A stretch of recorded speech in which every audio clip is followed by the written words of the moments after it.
Tired of dealing with annoying flies, fruit flies, and gnats in your home? The Zevo Flying Insect Trap is your ultimate solution. Don't wait. Check out the link in the video description now to get your Zevo Flying Insect Trap on Amazon and enjoy a bug-free home today. Australians have questioned why a Vietnamese woman went to retrieve a lost item from the tracks before she was fatally struck by a train in Sydney's west. Tuet Nguyen, 52, was on holiday in Sydney visiting family when she was hit by the train at Punchbowl station on Tuesday afternoon. Ms. Nguyen is understood to have dropped her slipper and climbed onto the tracks, but she was unable to get back onto the platform before the train arrived. An 8-carriage train traveling at 100 kilometers per hour can take 500 meters to stop, meaning the tragedy may not have been prevented even if the driver saw her on the tracks. It is illegal to enter the railway corridor unless you are walking or driving across a level crossing. Many Aussies' incident could have been avoided if she had asked for help to recover the lost item. I can't understand why she didn't go to the train guard and let them arrange retrieving her shoe. Unnecessary tragedy and such a traumatic death, one person said. R.I.P. and condolences to her family, but really over a slipper.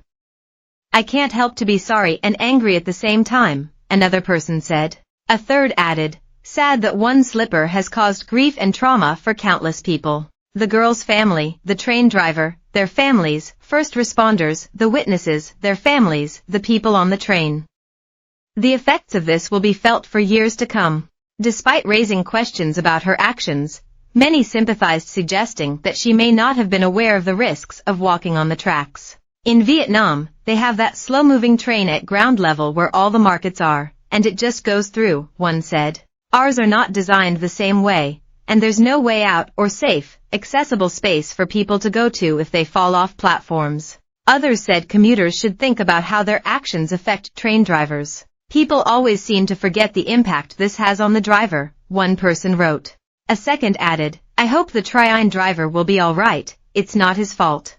Another added, the driver and emergency crews have to deal with this unnecessary death as well. Condolences to her family, but let it be a lesson to us all. Trains are not cars, they just don't stop abruptly. It takes hundreds of meters for the brakes to stop a train. The tragedy occurred at peak hour, with authorities closing down trains between Campsie and Bankstown in Sydney's inner west as emergency crews worked to free Ms. Nguyen from beneath the locomotive. She was immediately transferred to an ambulance before being taken to St. George Hospital, but died there on Wednesday morning. Police have spoken with a number of witnesses and have reviewed CCTV as part of their inquiries. The train driver returned a negative breath test. On Wednesday, Ms. Nguyen's nephew Tone Hein told Daily Mail Australia his aunt holidayed in Australia, where her sister lives, every year. Ms. Nguyen regularly shared photos of her visits of Sydney to social media, including a holiday in 2022 and a trip last year, where she posted images of the Opera House.